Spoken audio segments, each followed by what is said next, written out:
안녕하세요, 큐쌤입니다. 오늘도 아침조회 하겠습니다. 오늘은 아침조회 주제가 뭐냐면 실은 지난주에 학부모 한 명이랑 아주 잠깐이지만 상담을 했어요. 어떤 상담을 했냐면 학생이 고등학교를 어디를 가야 될지 모르겠다라는 이야기를 했고요. 그 다음에 우리 학생이 어느 정도 현재 위치인지를 알고 싶다라고 이야기를 했어요. 참고로 저는 현재 중학교 3학년을 가르치고 있고 중학교 3학년 담임이거든요. 그래서 저한테 이야기를 했는데 제가 그래서 그 학생 성적을 좀 봤어요. 근데 학생 성적을 보고 봤더니 대충 우리 반에서 한 10%에서 20% 사이 정도 되는 학생이에요. 이 친구들인데 그러니까 어떻게 보면 우리 반에서 공부를 잘하는 축에 속하죠. 이 친구들은 고등학교 어디 가면 좋을까? 라고 물어보면 어디 가면 좋을까라고 물어본 정도 학생이라면 특별한 경우가 없으면 일반교 고등학교가 가장 나은 선택일 수 있어요. 자, 그 이유를 좀 이야기를 해볼 테니까 한번 지금부터 같이 고민을 한번 해보자고요. 자, 그 친구 같은 경우에는 내가 공부를 어느 정도 했는지 한번 쭉 봐봤거든요. 그러니까 성적이 10%에서 20% 사이, 그러니까 대충 봤을 때 반에서 한 4등에서 한 6등 정도 사이라고 보면 돼요. 이 정도 친구들인 경우에는 성적이 조금씩 뭐 다를 수 있긴 하지만 대부분 친구들이 두 가지 부류로 나누어지는 것 같아요. 첫 번째로는 성적이 특정한 하나는 성적이 굉장히 높고 나머지 성적은 조금 낮은 학생, 쉽게 말해서 100, 100이 있고 80, 80 이렇게 있는 친구들이 있고요. 또 하나로는 성적이 전체적으로 뭔가 하나 특출나게 잘한다라고 말하기에는 좀 모호하고 성적이 왔다 갔다 하는 친구들, 뭐 예를 들면 90 정도가 좀 많은 친구들이 두 번째로 이렇게 있어요. 근데 이 정도 친구들을 가지고 실은 중학교 2학년 성적만을 보고 중학교 3학년 때 이 친구는 어떤 진로가 좋겠어요?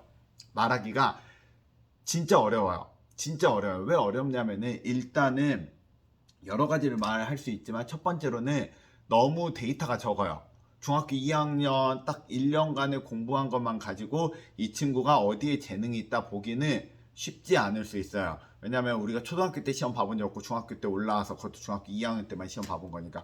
해서 성적도 이것만 봐서는 솔직히 좀 말하기가 좀 어려운 부분이 솔직히 있고요.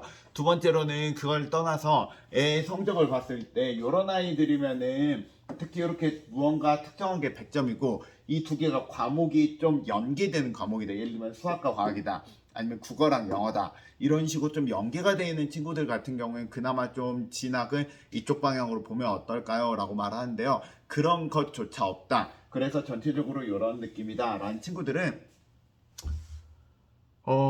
그러면서도 그냥 중학교 생활은 그냥 예쁘게 잘하고 아직은 뭐 해야 될지 모르겠는 친구는 어떻게 특정한 하나로 꽂혀서 가라 라고 말하기 솔직히 어려워요. 근데 실은 되게 성적만 보잖아요. 여기저기 갈 수 있는 곳은 되게 많아요. 요 정도 성적이면은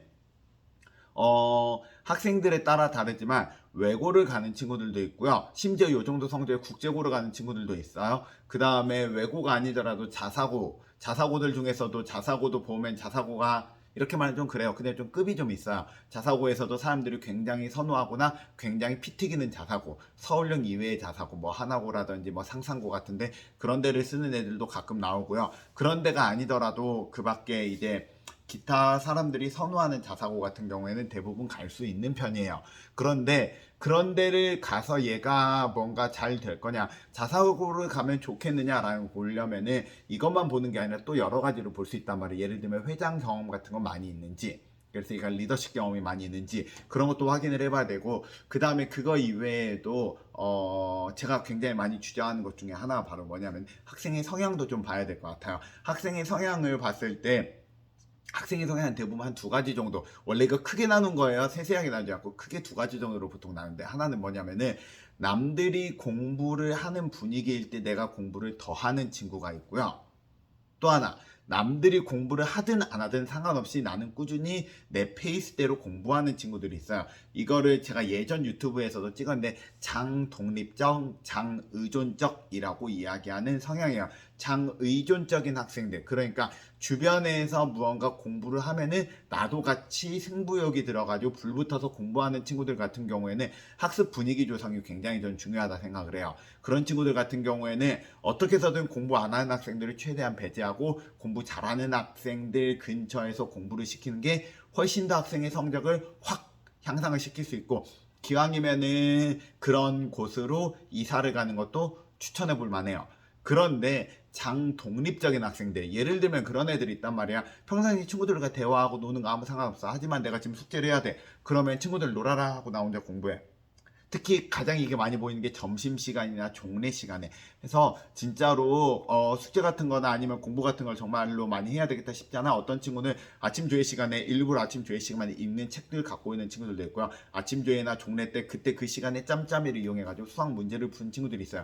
그 정도로 주변에서 뭘 하든지 상관없이 나는 나의 공부를 해야 되겠다라고 생각하는 친구들 같은 경우에는 일반계 고등학교 아니면 그 조금 성적 분포가 다양한 학생들이 있는 곳에서 오히려 빛을 발할 확률이 높아요. 그런 곳에서는 여러분들이 조금 더 공부를 잘하면은 잘한다 칭찬을 들을 수 있기 때문에 그런 고등학교를 가는 게 훨씬 더 유리할 수 있어요. 그런데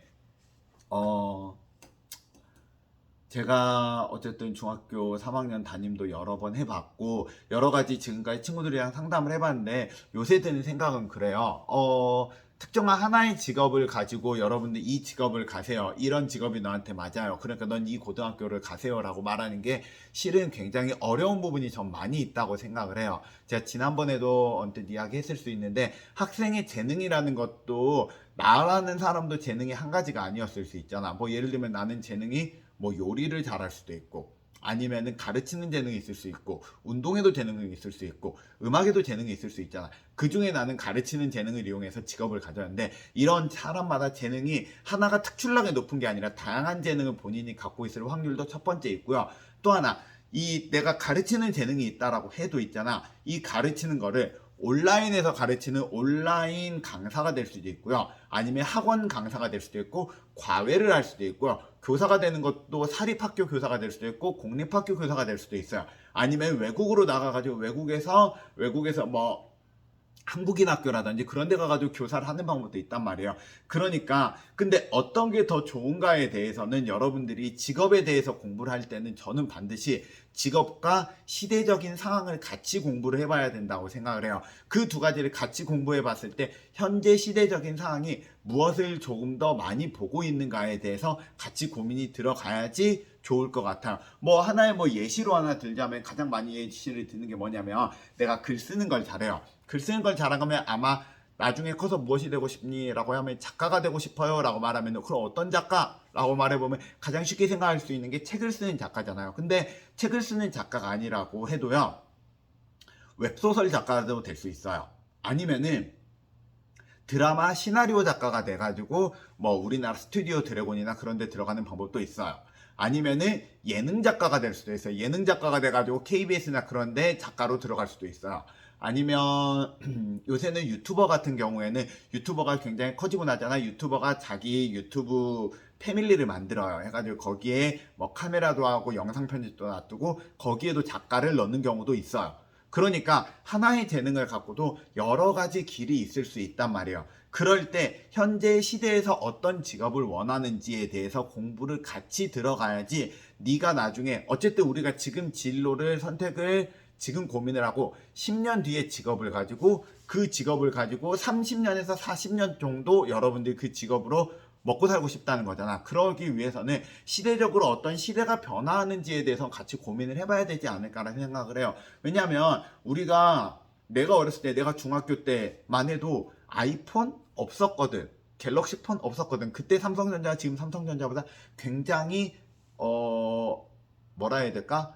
뭐 중소기업까지는 부를 수 없겠지만 지금만큼 대기업의 레벨은 아니었거든. 하지만 30년이란 시간이 지나다 보니까 이렇게 어마어마하게 성장을 한 거잖아요. 그러니까 시대가 이런 상황이 점점 변하고 있는 거를 캐치를 하고 있는 사람들은 당연히 그 시대 상황을 자세히 보고 있는 사람은 좀 더 좋은 기회를 획득하기 쉽다고 생각을 해요. 저도 그걸 생각을 하고 있기 때문에 저도 현재 교사를 하고 있지만 저도 유튜브도 찍고 있고요. 저도 따로 뭐 경제 공부도 하고 있고요. 독서도 하고 있고 어학 공부도 하고 있어요. 여러분들도 그런 게 필요할 수 있어요. 고등학교 진로 딱 하나라고 정하는 것도 괜찮을 수 있지만요. 그 직업이 아니더라도 너가 그 직업이 생각보다 다양하게 분포되어 있을 수 있고요. 본인이 갖고 있는 재능도 다양하게 갖고 있을 수 있습니다. 그것도 한번 고민을 해보고요. 성적이 특히 이렇게 하나가 특출나게 나 있는 사람들도 있지만 대부분 이러잖아. 이런 친구들 같은 경우에는 좀 더 고등학교 때 고민을 한번 해보시고요. 여기서 고민하라고 말하는 거는 국영수사가 공부하라는 거 아니야? 독서도 해봐야 되고요. 직업 탐방도 해봐야 되고요. 아니면은 여러 가지 유튜브라든지 여러 가지 진로 체험 같은 것도 해보면서 끊임없이 자신의 꿈에 대해서 알아봐야 되고 시대적인 상황도 공부를 해봐야지 안 하는 사람보다 조금 더 앞자리에 서서 조금 더 흔한 말로 경제적인 안정도 얻을 수 있고요. 사회적인 지위도 얻을 수 있다라고 저는 생각합니다. 여기까지 저의 생각이고 저도 같이 고민하는 부분이라서 여러분들에게 안내를 해드렸습니다. 같이 고민하면서 즐겁게 같이 중학교 생활을 했으면 좋겠습니다. 오늘 아침 제 여기까지 할게요. 안녕.